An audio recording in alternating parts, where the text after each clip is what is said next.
Selamat malam pemirsa, ratusan korban tsunami yang belum memperoleh rumah bantuan akhirnya menduduki gedung DPRD Aceh Barat setelah melakukan unjuk rasa sejak Sabtu siang.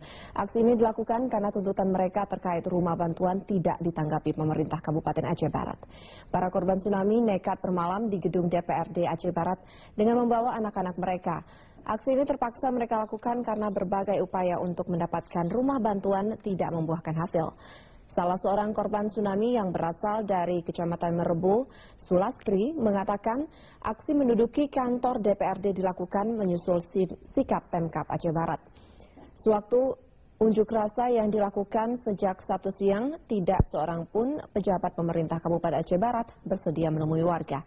Warga menyatakan akan menjadikan kantor DPRD sebagai barak penampungan sementara jika hingga Senin belum ada jawaban dari Bupati.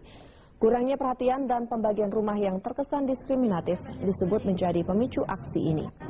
Korban tsunami merasa dibiarkan sementara beberapa oknum pejabat justru memperoleh rumah bantuan.